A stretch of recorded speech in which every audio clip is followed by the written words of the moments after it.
There was a man that was a little inebriated, let's say, and he was walking along the river and saw a pastor in the river and a bunch of people and didn't know it was a Sunday afternoon baptismal service, and so he wandered into the water. The preacher says to him, "Mister, would you like to find Jesus?" And he says, "Sure, I'll find Jesus." And so he goes over to the preacher, and the preacher dunks him under and brings him up. And he says, "Well, did you find Jesus?"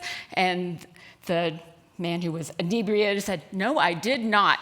The preacher got a little annoyed, dunked him under a little longer and held him down there, pulled him up. "Well, did you find Jesus now?" And he goes, "No, I did not find Jesus." Preacher's just really upset and says, "Okay, we're going to really do this right." Holds him down for like 30 seconds for the third time and brings him up and, "Okay, now you surely must have found Jesus." And the man says, "Are you sure this is where he fell in?"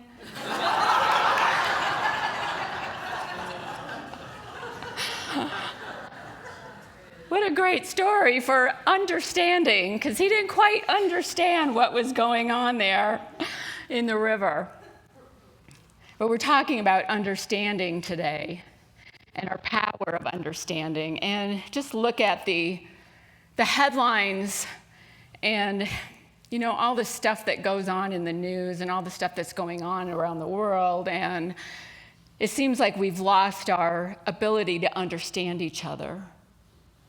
Every time we see another shooting or another political divide or another nasty celebrities nasty divorce or, whatever's going on, do we really take the time to ask, what's behind that?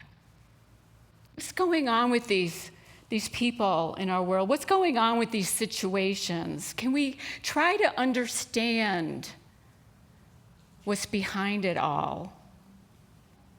Do we even want to, or do we just want to look at it in disgust, judging it? Do we want to understand? It's so easy to get cynical and lose hope and not want to love or find peace, instead of looking for what's behind the surface, what's beneath the surface. On Friday, Kevin and I went to see Mission Impossible. It's action-packed. It was fun. It was a fun movie to watch. But I love, and you all know what, okay, if this is your mission, if you choose to accept it, this is your mission.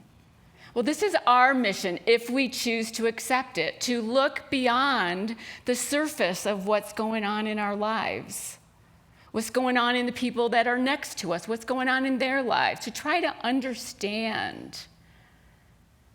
And is it challenging? Yes. In Mission Impossible, every mission they go on is challenging and kind of unbelievable, really. And so is life, if you think about it. But it's not impossible. As Tom Cruise shows us, it's not impossible. That's why we're invited to accept this mission impossible. When we fix our sights on Spirit, Spirit will fix our sight. The Spirit within us will help us see more clearly, help us have understanding more fully. William Warch says in How to Use Your 12 Gifts from God, there is only one real thing you have to understand. The truth that stands under all changing facts and circumstances is God. There is only one power and presence in the universe, and it stands under all things. To know this is to have spiritual understanding. To have understanding is to know that God or Spirit or life stands under everything, is there in the midst of everything. And when we can know that, when we can stay awake to that, then we can have hope and have peace and have love. And it's not mission impossible. We've been given many spiritual gifts, many spiritual abilities. And this is one of them, is the power of understanding. In Unity, we teach about the 12 powers. There are 12 spiritual powers, and there's probably more than that, but Charles Fillmore, co-founder of Unity, chose 12 to align with the 12 apostles. And so we have these abilities, and we're using them all the time in consciousness, whether we're aware of it or not. We're always using these abilities. All of them, all the time. And so our power of understanding is our ability to know, our ability to perceive, our ability to comprehend, to see beyond the appearances, to know that. And it's represented by the Apostle Thomas. He aligns that with Thomas. Remember, Thomas in the Gospels is the doubting Thomas. He wanted to see Jesus's wounds after the resurrection. I'm not going to believe unless I put my hand in his side. And what does Jesus say? But blessed are those who believe without seeing. Blessed are those who have understanding without having to have the physical evidence of it. We get to choose if we're going to believe that or not. If we're going to believe that we have more than what we think we have, more potential than what we think we have. It's our choice. But we're always using these powers, these abilities in consciousness, so we can use them unconsciously. So the power of understanding, if we're using it unconsciously, we have some belief or knowing about ourselves that we're not even aware of, that we maybe grew up with, maybe from our childhood, maybe assume or we have an unconscious belief that we're not worthy. So what are we going to do with that knowing about ourselves, that perceived knowing? We're going to make decisions that prove us right, to show we don't have any value, that we don't deserve our good. Or we can use these abilities, this power of understanding from our senses. We learn by going outside in the cold that we need to wear warmer clothes. It's a knowing we get through our senses. Or we can use it through the power, through our consciousness of an ego. Say we want to become a doctor, or we want to become a minister, or we want to learn Spanish. Well, we go out and discern and learn and research what information do we need to do that. We get a knowing. Or we can use it from a higher consciousness.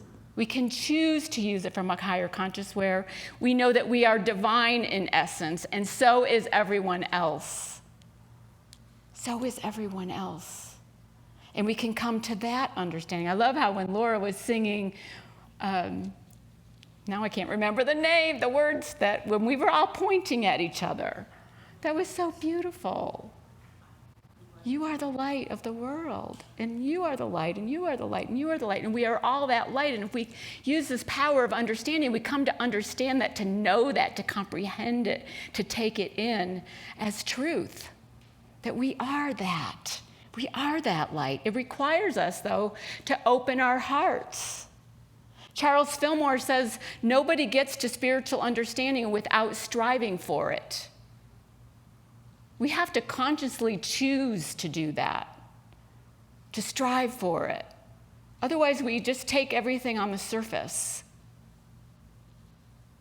It's our choice. But to have spiritual understanding is to choose that I'm going to look for the good in those people. I'm going to look for the good in this situation. I'm going to look for the blessing or the lesson that has come to teach me, to be able to grow into who I am as a spiritual being.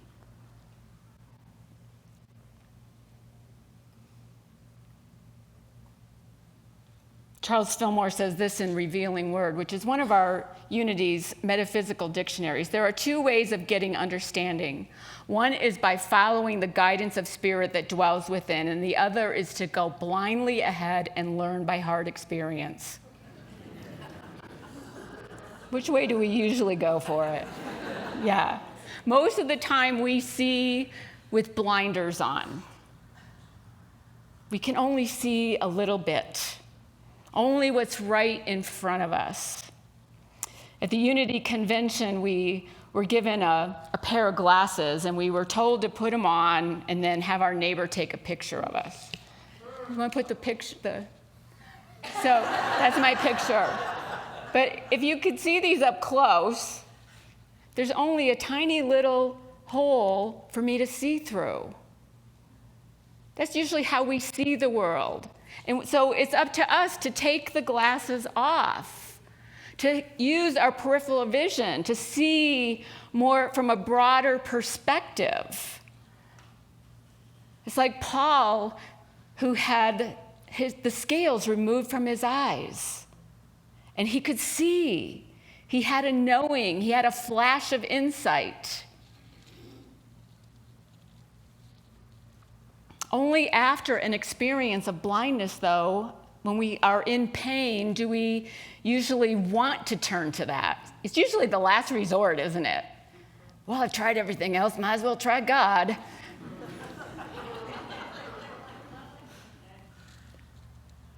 But we can do that more often, more freely. Understand and come to an understanding of what is ours to do.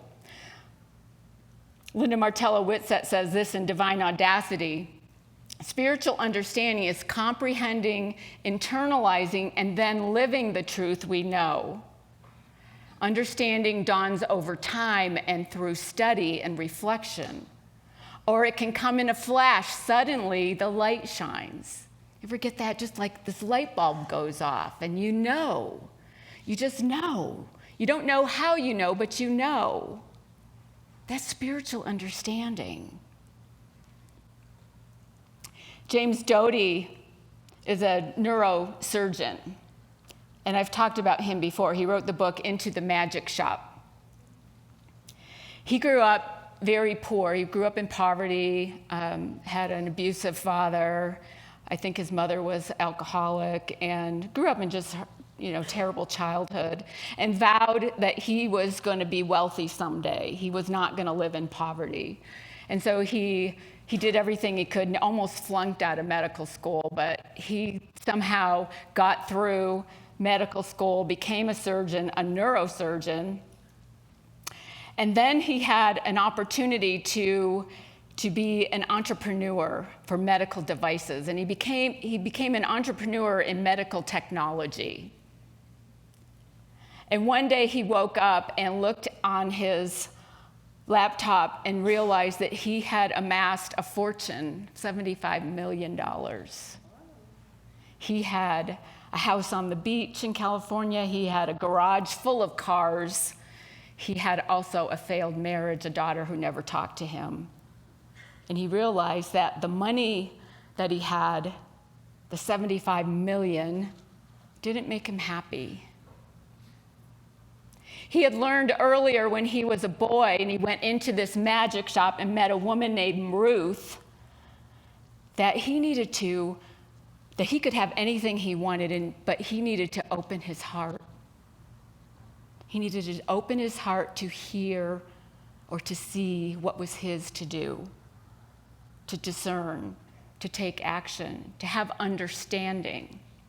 And so he's at this place of having all this money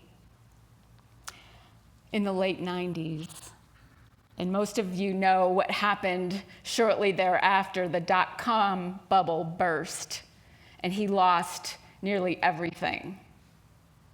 Well, just before that, the bubble burst on him, he had pledged money to charities in stock, totaling about $30 million. He wanted to help.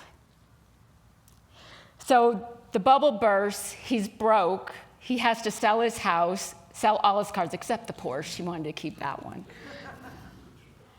And he had forgotten about the stock that he had pledged. So his attorney called him and said, well, that stock is still doing well, so if you could hang on to that stock and still be wealthy. You could just, this happens all the time. Yes, you pledge this money to charity, but they would understand. It happens all the time. People rarely follow through on their pledges. he said, and his attorney was kind of shocked because his attorney thought he's going to say, yes, don't, let's renege. But the attorney said, we never signed the final paperwork, so it's still yours, even though they expected it. He said, give me some time. And so he hung up the phone and decided to meditate and come into a place of opening his heart to get understanding, to get knowing. And he came out of that and he knew what he had to do. He wanted to be a man of integrity, a man of character. He didn't want to renege. And he realized, I'm a neurosurgeon. It's not like I'm going to, go back to my life of poverty as a child. And so he called his attorney and said, go through with it. Give them the $30 million. And he felt good about that. It was freeing. Actually giving up the money, he said, was freeing. Because he could get back to who he was. Get back to being a doctor who wanted to help people and heal people. And he certainly wasn't going to have a poor lifestyle. But he found his own hidden treasure within, that understanding, that knowing, that comprehending that we're all connected. We can help each other. And he came to that place with an open heart. Back in Jesus' time, people would bury their treasure in the ground, and just to prevent it from being stolen. And so Jesus uses some of the parables to describe this. He says in the book of Matthew, the kingdom of heaven is like treasure hidden in a field, which someone found and hid. Then in his joy, he goes and sells all he has and buys that field. The laws of the land were that if you had purchased land and there was treasure hidden in the land, it was yours. You owned the land, you owned the treasure. And so this was trying to get the point across to people that the kingdom of heaven, that knowing, that understanding, that Christ consciousness is like that treasure. It's like finding a treasure on land that you own because it's worth more than money. Having that knowing, having that understanding of who we are as spiritual beings is worth more than anything. So when we find it, we will sell everything we own. We will we will release limiting beliefs that stand in the way of it. We will sell them off to go buy that field, to buy that kind of lifestyle, to be able to attain a life of hope and love and peace and understanding. We all have that ability to do that. We need to discover the treasure within us. Sell what we own by releasing anything that limits that knowing of our potential. We have so much more than we think, and then coming into a new way of understanding, a new way of life. But we have to do the work. We have to want to do it. So often we don't go digging inside ourselves. We just take what's on the surface at face value and, well, this is life. This is my life. These circumstances are my life. But there's so much more. And then it says, in his joy, because it's joyful to get rid of limiting beliefs. It's joyful to not be stuck to limiting beliefs, to be able to come to an understanding of who we are. There's joy in that. There's joy in that. There's so much of the universe we don't understand. I Googled, how much of the universe do we understand? It turns out 5%. I don't know if that's true, but there were a lot of articles that said we only understand 5% of the universe. The rest is a mystery. lot about our lives, too. There's so much that's a mystery that we don't understand. But we can come to that place of understanding if we decide to turn within, if we decide to look for it, if we decide to strive for it. There's so much more. This year, I got through the first year of being senior minister, and it was a challenging year.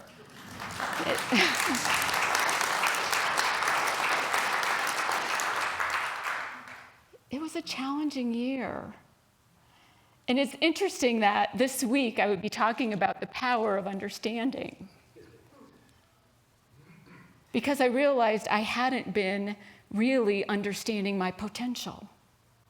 I hadn't really been turning within and saying, wow, I've got a lot of gifts. And you have a lot of gifts. And we all have lots of gifts. I've been a lot of things going through the motions. And okay, I get through this, and then I get through that, and then I get through that, and and I took all this on. And this week, I had a lot of flashes of insight. This is mine to do. And there's joy in that. I can stop thinking I have to get through this and say, live in the present moment and love this. This is what I chose. And understand that it's mine to do. Just as each of you can understand what is yours to do. What is yours to do? What is yours to be? What is yours to have? There's so much more than we see in ourselves, in each other, in situations. So think about any situation where you don't connect with someone or you don't really resonate with someone. Have you tried to look for what's beneath that? Come to some understanding? Why someone believes a different way, thinks a different way. We can do it by asking questions, by choosing to look for it instead of accepting just what's on the surface. And apologize for overreacting when we do, because we all do overreact. So what works for you? In seeking understanding, asking questions, maybe stepping back and contemplating, going within. There's lots of ways that we can get greater understanding, where we can see beyond what we see with our physical eyes. What reminders do you need, though? So whatever reminders you need to look within, look for the greater answer, not just what's on the surface. Because when we do that, then it's not mission impossible, it's mission possible. It's mission possible to see beyond what you see. Peace be with you. Namaste.